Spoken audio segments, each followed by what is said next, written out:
We want you to be aware of it, because when you are consciously aware that there is a vibrational attitude or beingness that has occurred because of what you have lived, then you can start feeling your way into emotional and vibrational alignment with it.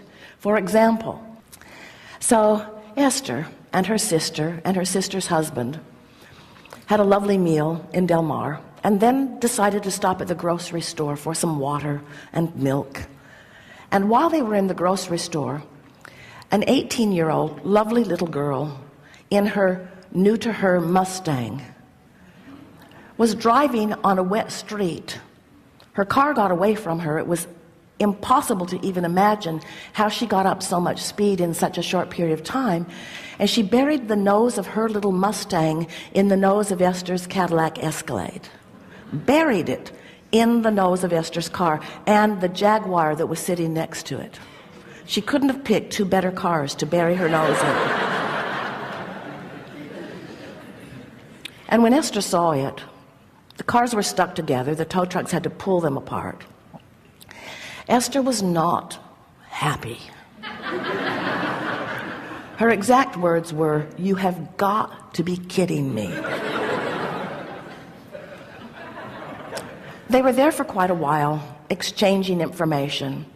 And Esther was thinking to herself, how could someone be so irresponsible as to let their car get away from them and make such a mess of my beautiful car for no reason? This was just unnecessary. And her father was there, and he was very, very mad at her. And Esther liked that.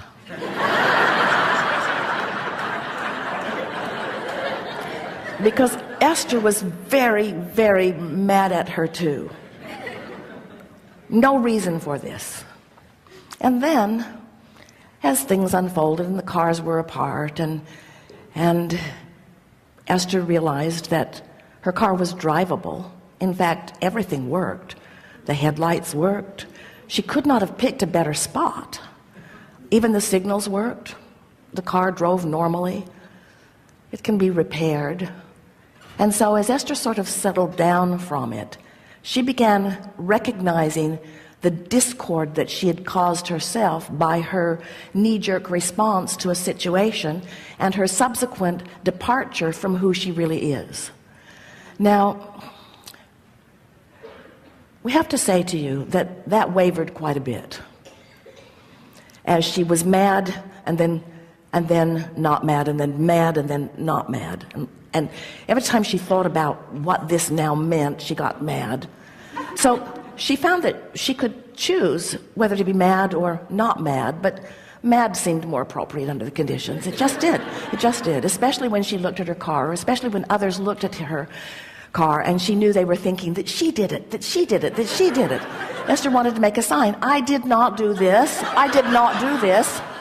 But in her heart, she knew she had done it. That was the thing that made her, once again, curse law of attraction.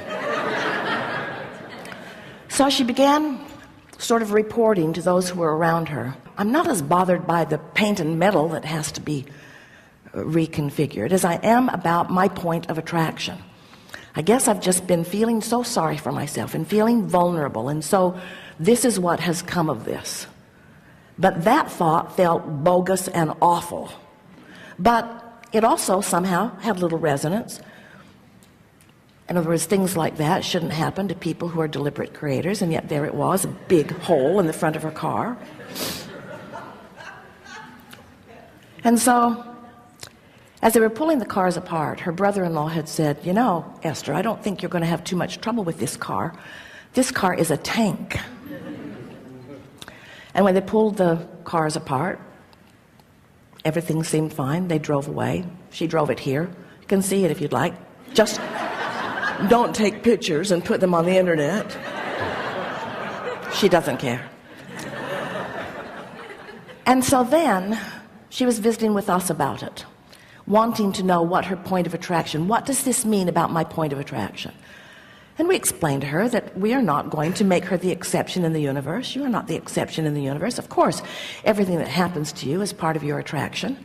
And then she recalled that at the intersection, as they turned in to the grocery store just before, a car had run a red light right in front of them, and the other cars had honked. And Esther had commented, glad they didn't collide, because we would have been innocently involved in their wreck. Those had been her words right before this. So now she's starting to see some of the correlation between how things come together. And then we said to her, Esther, your Cadillac is a tank, and you are a tank too. And Abraham Hicks Publications is a tank. In other words, of course there are cosmetic things that you're working on all the time. Of course there are things that you're molding into place all the time. But you are strong and you are stable, and this is analogous to the stability of that which you are.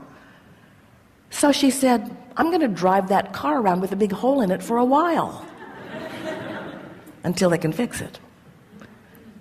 What we're getting at here is you can take every situation in the world and you can look at it through your physical eyes, which are often leaning more in the direction of vulnerability, or through your non-physical eyes, who are always looking for your strength. The source within you knows who you are, knows the stability of your being, and never sees anything that you're living in the attitude of vulnerability to you, because the source within you knows the backup systems you've got going on. Do you understand what we're getting at?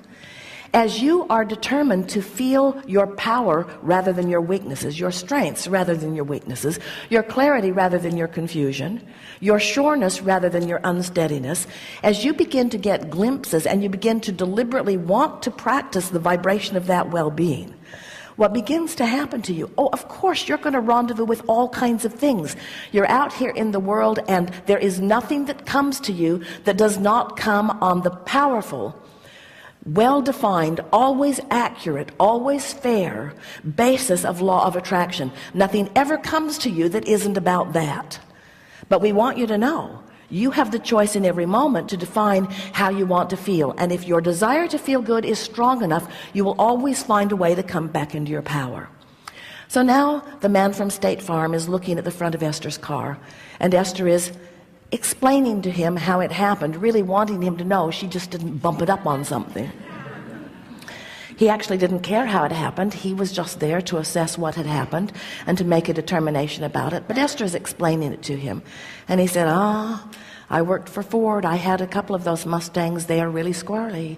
The back end of those fishtails, they get away from you. They are really, really hard on wet pavement. And it was raining that day. And then Esther went to her hairdresser and is explaining to her hairdresser, in case she happens to see the car in the parking lot,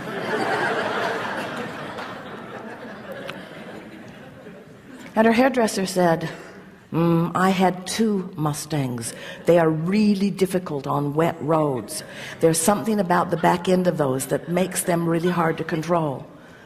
And suddenly Esther is feeling relief, because she had been holding that one little nugget of blame to that little 18-year-old girl who the last time she saw her was in the parking lot crying until her eyelashes were coming off, wanting Esther to know that she didn't mean to do it, she didn't mean to do it, she didn't mean to do it, she didn't mean to do it. So Esther called her father and said, I just want you to know that 2 people today told me exactly the same thing, and I think we should all let your little girl off the hook on this. He said, what do you have to say? And Esther said, those cars are hard to manage on the wet roads. We were all too hard on her. And Esther could feel the relief coming over him. And she knows that there was soon to be relief coming over this little girl, because everything that happens is a co-creation. And when you decide that you're going to blame the one who seemed at most fault, instead of take responsibility for the part you play, the reason you feel so awful is not because you're mad at the little girl. It's because you're all upside down about how things are being created in your reality. You are running around this planet as cooperative components to one another, not to do bad things to each other and not to teach other lessons, but to sift through the data to put things in your vortex to which your inner being is already aligned, so that you can experience the joy of alignment. So then Esther began noticing what fun it was. She met a whole host of new people on the process of getting this into alignment, and there's still more to come. More lovely people interacting on different levels. Isn't that what life is all about? And so, of course, you don't want someone to bury their Mustang in the front of your vehicle. That's not our message here at all. But we are acknowledging that there are plenty of things that you don't want that are bumping into you. Plenty of things that you don't want that are bumping into you. And your reaction to the bump, it's normal when you first get bumped to have a knee-jerk reaction. Maybe if you don't really understand who you are. But in time, the woman who drove the Jaguar was standing in a more stable place than Esther in terms of her life. Her husband came to assess it, and they were both smiling in the parking lot. And Esther said to both of them, "Stop smiling." You are far too happy.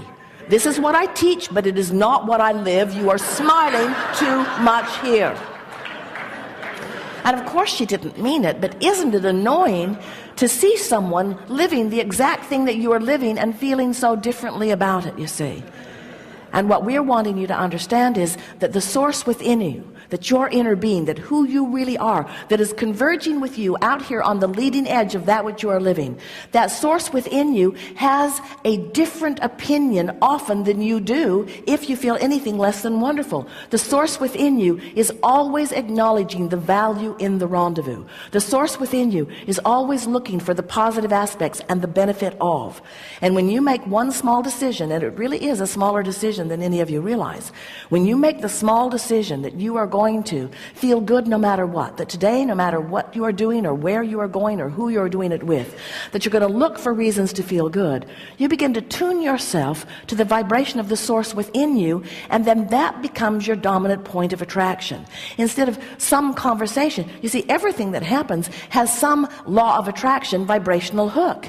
It was not accidental that occurred right after Esther had fanned the flames of people doing weird things in traffic that made her a vulnerable target. It's not an odd thing. It was not a strange coincidence that as Esther came into the parking lot, she picked that place to park. None of this is accidental. Nothing is accidental. Everything is vibrationally aligned. And the composite of vibrations that you hold are all part of it. So was this an awful thing that happened? Certainly not. Are there awful things that happen? No, not really. This is the thing that we want you to understand. From your broader point of view, everything fits into vibrational alignment with the well-being that you want and deserve. And as you begin looking for evidence of that, you begin living more of those moments so that it's peak, peak, peak, peak, peak, peak, peak, peak, peak. It was a peak moment for Esther when she called that father and explained to him her newfound perspective and expressed through the tone in her voice and through the conversation that she had her genuine love and appreciation, her genuine affection and desire for well-being for the young girl who just 2 days before had caused her something entirely different than that, or at least that was the credit that Esther was giving to her. When you come back into alignment, it's because you have aligned with your inner being. When you feel good, it's because you've aligned with who you are. When you feel bad, it is because you are not aligning with who you are. And whoever is running into the front of your car is irrelevant to the